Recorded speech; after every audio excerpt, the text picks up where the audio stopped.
दोस्तों नमस्कार। आज हम बॉडी लैंग्वेज में आपको बताने जा रहे हैं बोरियत की मुद्रा के बारे में। जब कोई व्यक्ति बोल रहा है और अगर श्रोता जो होते हैं, सुनने वाले बैठे हैं और उनका हाथ इस तरीके से हाथ सिर को सहारा देने लगता है, इस तरीके से, ये बोरियत की निशानी होती है। ये बोरियत की निशानी होती है। अब ये कितना ज़्यादा, कभी ऐसे करके बैठेंगे, फिर ऐसे, फिर ऐसे, फिर ऐसे, और इसके बाद हाथ को सिर्फ सहारा इसलिए दिया जाता है कि बोरियत की वजह से नींद ना आ जाए। तो अगर आप एक अच्छे वक्ता हैं, आप बोल रहे हैं और आपकी बातें सुनते समय अगर इस तरीके से कोई बैठा, तो आप कोशिश ये कीजिए कि उसको भी चर्चा में शामिल कीजिए, या कोई उससे सवाल पूछ सकते हैं, या आप ऐसे ही वार्निंग दे दीजिए कि मेरी बात अगर आप ध्यान से सुन रहे हैं तो अभी मैं एक सवाल पूछने वाला हूँ, तो तुरंत आदमी सतर्क हो जाएगा।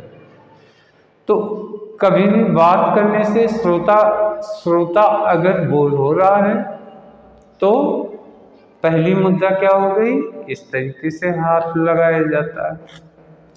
लेकिन सकारात्मक मुद्रा यानी कि आपका मूल्यांकन, आपको गौर से सुन के आपके बारे में, आपके संदेशों के बारे में जब मूल्यांकन कोई करता है, उस समय उंगली इस तरीके से बैठता है, इस तरीके ऐसे।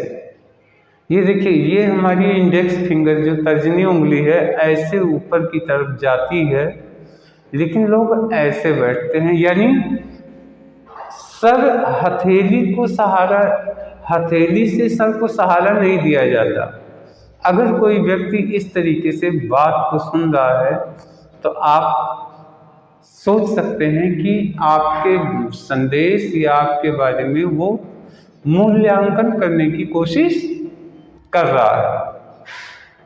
लेकिन अगर कोई व्यक्ति इस तरीके से उंगली को यहाँ करते हुए ये थंब से, अंगूठे से ठुड्डी को सहारा देता है और इस तरीके से करता है, इस तरीके से, तो आप विश्वास कीजिए कि वो आपके बारे में नकारात्मक मूल्यांकन कर रहा है, नकारात्मक मूल्यांकन कर रहा है। यानी कि आपके जो संदेश हैं, आपकी बातें या आपके बारे में उसके विचार सकारात्मक नहीं हैं। ऐसी मुद्राओं में जब कोई व्यक्ति बैठ गया, ऐसे अंगूठे से ठुड्डी को सहारा देते हुए इस तरीके से, तो आपको तुरंत सतर्क हो जाना चाहिए और सतर्क होकर के आप उसको चर्चा में शामिल कर लीजिए। उससे किसी वजह से किसी ऐसी बातों से हामी भरवाइए। अगर आप ऐसा नहीं करते हैं तो आपके संदेश, आपके समय, आपका प्रयास आमतौर पे विफल हो जाता है। तो दोस्तों, 2-3 मुद्राएं, बोरियत की मुद्रा, दूसरा मूल्यांकन की मुद्रा, तीसरा नकारात्मक मूल्यांकन की मुद्रा, 3 मुद्रा हाथों से अभी हमने बात की है। अब हम आगे फिर कुछ और मुद्राओं को लेकर आपके पास आएंगे। तब तक के लिए धन्यवाद।